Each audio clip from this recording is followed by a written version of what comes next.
Coming up next on The Voice of Alabama Politics, our special guest is Lynn Beshear, Commissioner of the Department of Mental Health. Also, the V-Team takes a look at prison suicides. And Coach Tommy Tuberville thinks $600 a week for emergency unemployment is way too much. What does he really want? Other people's money. Oh, he used to be in the investment game. That's what it is. Mo money. All this and much, much more coming up next on The V.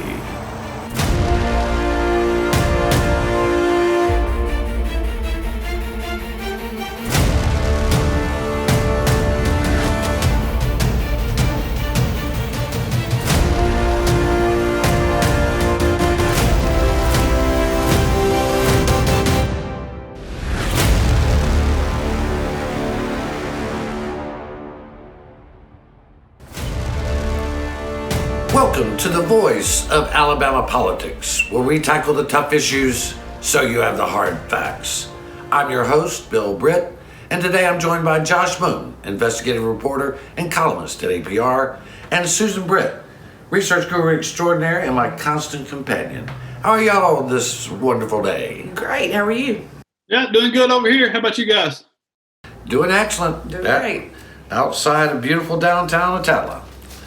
Ah, nice. So Josh, our school kids are starting school later this month. Some of them will be in class, others will be going virtual.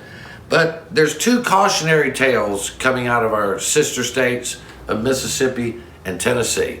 They started their classes early, and they've had to quarantine over in Mississippi some 116 students already.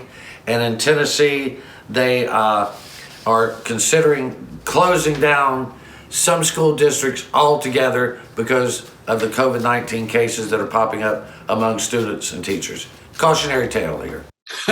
Well, reality. I don't think this is, I don't know that we could say it's a cautionary thing, because I think a lot of people kind of thought that that's what's going to happen anyway.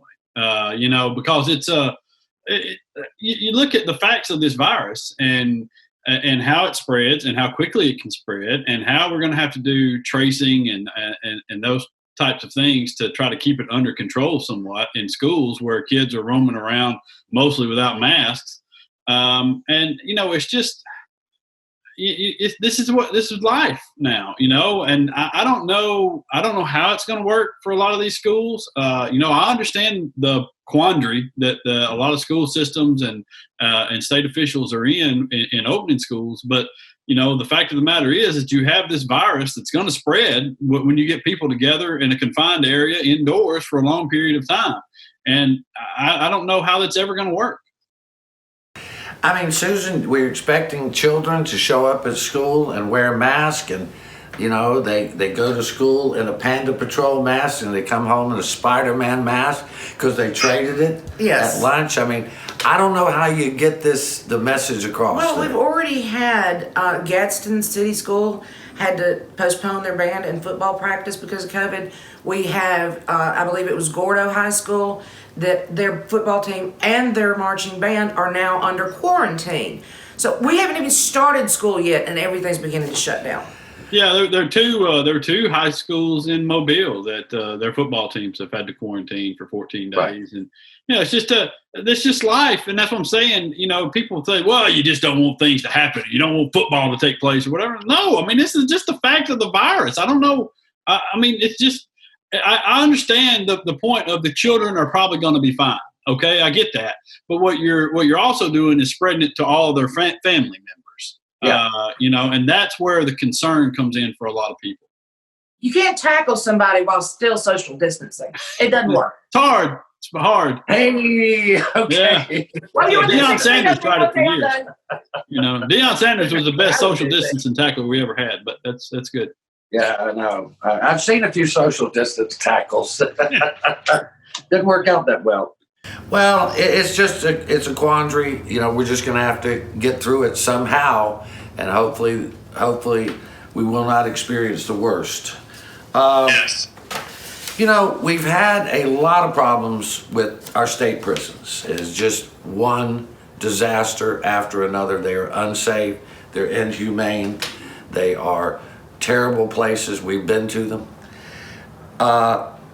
We've had 9 suicides since the order was given a couple of years ago that they needed to do something about mental health and address suicide prevention in the state prisons. In the last, couple of months, out of the last couple of months, we've had 4 or 5 of the 9. I don't see the numbers right here in front of me. But, you know, this was a case recently. Charles Braggs died of suicide. He had been in solitary confinement for 2 years. 2 years. He was the 6th black inmate to die of suicide. And this is something that the state was told to address. And it looks to me, Josh, like they're just not doing anything. No, they're not. And they're not going to unless a federal court comes in or, the feds come in, Department of Justice comes in and makes them do it. I mean, it's just a fact of life. They're not going to do it. Our idiot attorney general is going to jump up and down and talk about federal intervention and all that nonsense. In the meantime, people are literally dying. People are dying that have mental health issues, okay? And that's what most of these cases are. They're mental health issues. There are people with legitimate mental health problems that should be in a mental health hospital somewhere, getting treatment and going through programs that would help them. But instead, they are uncontrollable by the guys that work in corrections because, of course, they are. The guys in corrections aren't trained for that. And so they get locked in solitary confinement for 2 years because they can't control them.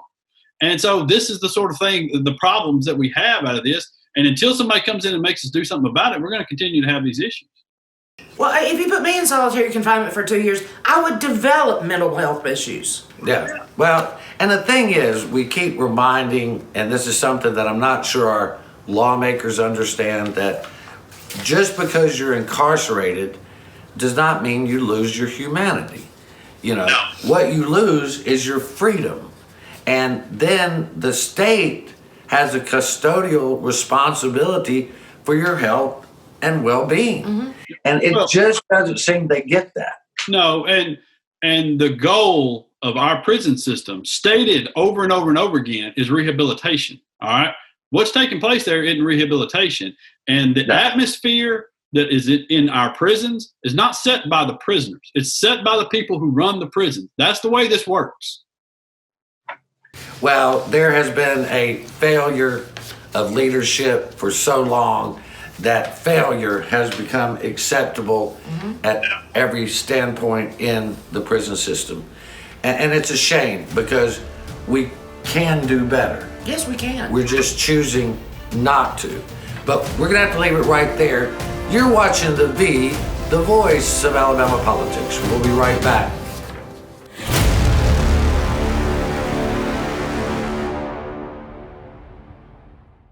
The Port of Mobile is a crucial commerce center for the entire state of Alabama.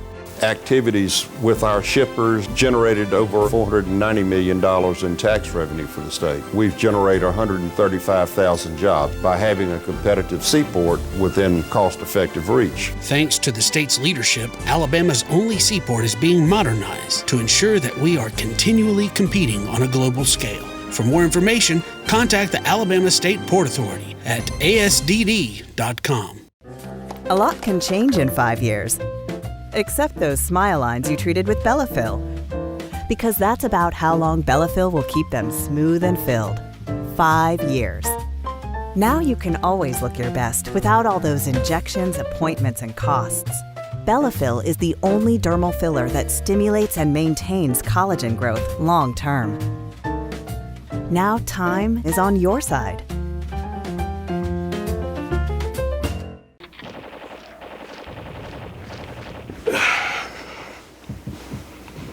Hey man, what are you doing today? Playing the game. Thought I'd go out for a drive later maybe. Text some friends while I'm doing it. Scroll through social media. Kill a family 4 and a head on Collision. Cool, man. Drive safe, Alabama. A message from your Alabama Department of Transportation.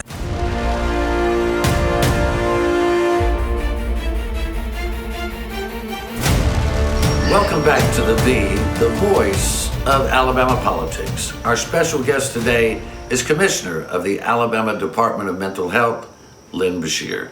Commissioner, welcome. Thank you. It has been a trying time for all of us. I know your department, like others, is stretched. One of the things that we're all experiencing, I think most of us can say, is renewed anxiety, worry, fear, uncertainty over what's happening with this pandemic.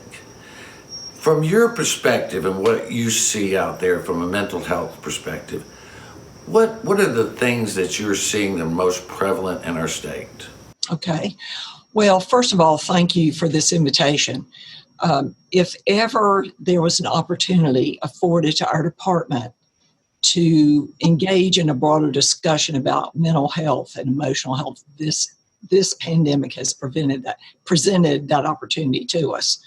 And it's one that, while we certainly don't welcome the pandemic, we welcome the conversation. There has been an increase, of course, in suicidality, people thinking about suicide, people actually taking their own lives. There's a great increase in alcohol and substance use.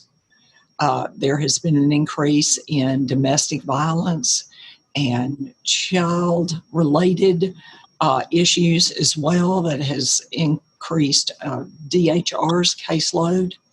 So we're all in a collective grief process, I believe.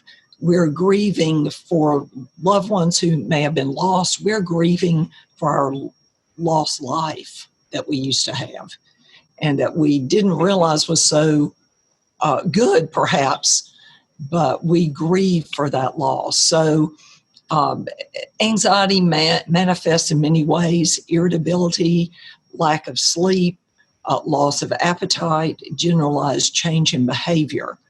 And everyone is feeling that. But everyone is also much more open about talking about their emotions. So, well, that's some very bad news, but it's also that you're saying people are more open to talking about it, because we all know that that's the best way to start the process of healing and overcoming these situations. One of the things that is going on is that we have to believe that our young children and our teenagers are experiencing this pandemic unlike the way we are as adults. I mean, they're experiencing it in their own way. And as the children are getting ready to go back to school and parents are dealing with those difficult choices, what are you seeing we need to do for children, and what's available for children out there and for parents to help their kids cope with this crisis? Okay. Thank you for asking that really important question. And I put on my glasses because I've actually made a few notes, and I want to make sure that I don't forget to share some information. First of all, children need a calm presence because they take their cues from you. And if there's something that you're upset about, they are going to feel that and be upset as well. They need accurate information, but it needs to be age appropriate and in just the right amount, to not create unnecessary fear, to create an understanding of why you have to wear a mask, why you have to wash your hands, why you might not be able to play with your friends, why you might not be able to go see grandmother. They need emotional connections, okay? So the fact that parents are home with their children, in most cases, is a positive thing. They need predictable routines. They need to get up at the same time. They need to eat not all snack food, eat regular meals, get dressed, get a bath, keep their routine as much as possible, which provides security. since 2014, when we had which was just a couple years after the Sandy Hook tragedy, which spurred our department to create a partnership with the Alabama Department of Mental Health. The Alabama Department of Public Education, we have had a program of school-based mental health services. Oh. Yeah, that started then. And so when I came to the department and we expanded the conversation about prevention, early intervention, the legislators and the governor heard that message, and they have provided funding for the last 3 years for us to expand services. This coming year, they have really increased the funding to the point that the State Department of Education is going to be able to hire local people to really examine what services for children's mental health are available in the community, not for children that necessarily need therapy. Now, our role, the department's role in that, is we provide therapy in the schools for children who have a special need of that kind of therapy. Keeps them from having to miss school. It keeps the parent from having to take off work. And we have continued that through telehealth as much as possible during this period of the pandemic. So I wanted to particularly make people aware that is available, is a partnership with the local mental health centers. We have 19 of those across the state that cover all 67 of our counties. Well, that is a particularly important program. We're glad to know you have it. Excuse me. We have about 40 seconds left, which I'd love to have more time with you. If people are in trouble and they need help, can you give us a few places they can go? And we're going to put the names and the phone numbers up on the screen so people can get them. Okay. All right. Thank you for that question. Yes, the National Suicide Prevention Hotline number is 800-273-8255. And the NAMI helpline number is 800-950-6264. And that's Monday through Friday from 10 to 6 Eastern Time. As I said, every county has availability to a local mental health center. That information is on our website, www.mh.alabama.gov. That's the Alabama Department of Mental Health's website. All of that information is available, or they can call our public information office, or they can call the commissioner office. Well, thank you so much for this vital information and for the vital services that your department is providing for the state of Alabama. Well, thank you again for this opportunity to share information, and we welcome another opportunity to share if that's appropriate in the future. We will make it happen. Thank you so much, Commissioner. Thank you. Take care. Thank you. Our special guest has been Commissioner of the Alabama Department of Mental Health, Lynn Beshear. We'll be right back with more news and analysis.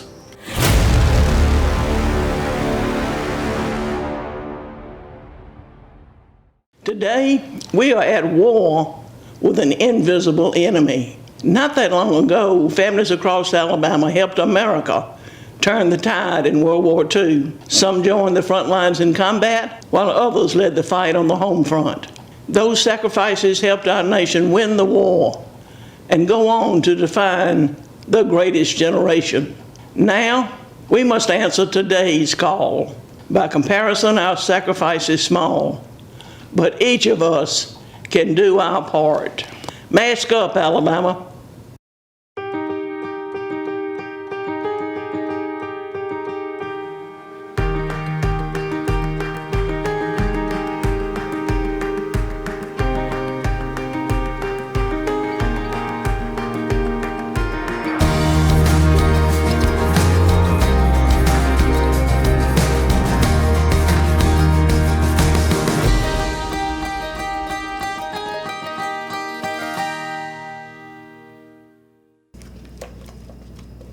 What are you doing today, babe? I thought I'd head down to the lake with the guys, do a little fishing. Of course, none of us will be wearing our seatbelts. I'll lose control of the truck, wrap it around a tree, and kill us all. Okay.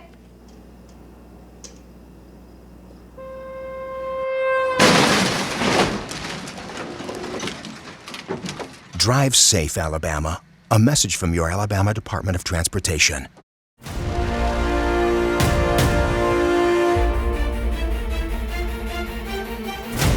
Welcome back to the voice of Alabama politics. You know, we had reports this week that the virus had plateaued because it had gone a couple of days under 1,000. Then it jumped up to over 1,600. We're not plateauing. Things look like they may be getting better, but only incrementally, not drastically. The death toll has been enormous in July, Susan. Yeah, we're averaging about 21.636 deaths per day. And of the 600 that died last month, 299, right around half of those, were just in the last 2 weeks. So it seems to still be escalating. And this goes back to people not social distancing, the big 4th of July celebrations, those types of things. But Josh, you've been out and about quite a bit lately. Are you noticing any change since Governor Ivey's mask order came out? Yeah, I think that we're in a Republican-dominated state, so I think it often takes things hitting home before they take things seriously a lot of times, and I think you've seen that now with this virus and how it's affecting people. And I've noticed a big change of people commenting on social media about people that they know who've had the virus, and people and their family members have died and all that sort of thing. And so I think that has affected this thing a lot in the way people are approaching it. And I have noticed after that order, I think a lot of businesses implemented mask orders at that point as well and started to really enforce them. And you go out and about a little bit, and you very rarely see anybody without a mask inside a store now. And you kind of get the feeling of other people kind of looking at them like, hey, man, what are you doing here? If you do see somebody that way. Well, the way I've learned to look at this from Alabama's standpoint is if it happens in New York and California, it's a hoax. If it happens, somewhere in the state, it's a problem. But if it happens in your house, it's a crisis. So absolutely. I think that's where we are. One of the things this past week, Senate candidate Tommy Tuberville came out. He was asked about the $600 additional money to unemployment benefits that expired. He said that $600 a month, Susan, a week was just way too much. Way too much. Well, $800 a week he makes now from the IRS is not way too much to him. Well, he gets it from his retirement, $800 a week, which is chump change. Right. But Josh, he quit a good job and still got paid, right? Yeah, that's right. I guess $600. Maybe I don't understand how that could possibly be too much for a guy who extorted Auburn for $5 million when he decided he wanted to quit his job. Allegedly. But look, $600 a week is $15 an hour. That's what you're talking about here. And so, and the worst part of this is the cry from the conservative side of this. It says, we ought to give these money to the businesses and stop this handout to these people who are not going to work. Every dollar that you have given in unemployment benefits to people has gone directly to businesses to keep people employed and keep buying products. They're not saving this; they're living, man. There are plenty of economists who have said that the $600 a week kept us from having a worse outcome in unemployment because that $600 was immediately spent with businesses, allowed them to stay open and keep their employees. That's basic economics. It is. And this is, listen, the taxpayer is going to pay back this money. You pay for your unemployment insurance to begin with. So it's not exactly free money. No, it's not. Well, and I'll tell you this too. Look at all the fraud in those loan programs that's taking place over there. You tell you where there's not any fraud? Where the people you're giving unemployment money to that's going back and spending it. Well, and Tuberville had that investment thing going for him. He likes other people's money. Yeah, he really does. For himself. Yes. Will Dismukes, representative from Prattville area, has been charged with felony theft by the district attorney's office in Montgomery. Dismukes has become sort of a household name because of his support for the Confederacy and his speaking at the anniversary or the birthday of the Grand Wizard of the Ku Klux Klan. Right. Coinciding, with the death of John Lewis. Thank you. So, this is a charge. It is not, the district attorney felt that there was evidence that he could be arrested and he'll face a jury of his peers unless he makes a deal, Josh. Yeah, it's hard times for it. It's been a rough month for Will Dismukes, man.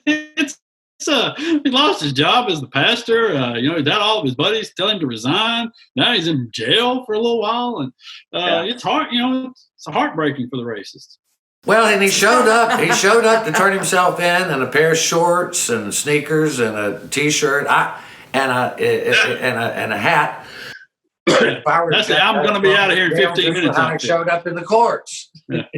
That's like I said. I'm going to be out of here in 15 minutes outfit that he showed up to turn himself in with there. But it's listen, do the right things, man, and you won't have things to worry about. Well, Dismukes is a class act. We know that. Celebrates Confederacy. Talks about how wonderful it is, and then shows up. Gets charged with a felony theft. But on social media, there are people out there defending Will. This is my favorite one. The second one is, I don't know, it's pretty up there too. It says, I do not believe Will Dismukes is a racist or a thief. I think you should look at the people out to destroy him. That's what I think. That's one post. The other one was, he isn't. They just want him out because he's white. Who's they, Josh? Who are they? Really, nobody wants this guy out because he's white. They want him out because he's embarrassing everybody. Yeah. Well, and Susan, if he is guilty of felony theft, he's out of there anyway. He's out of the whole political game. Yeah. It's all over. It's all over for him. But I tell you, some people think that the timing on this is politically motivated. I don't see it, but that's what they do. Anytime a politician these days gets into trouble, they cry witch hunt or foul ball or whatever. Well, we're going to have to leave it right there. You've been watching the voice of Alabama politics. You watch us because we watch them.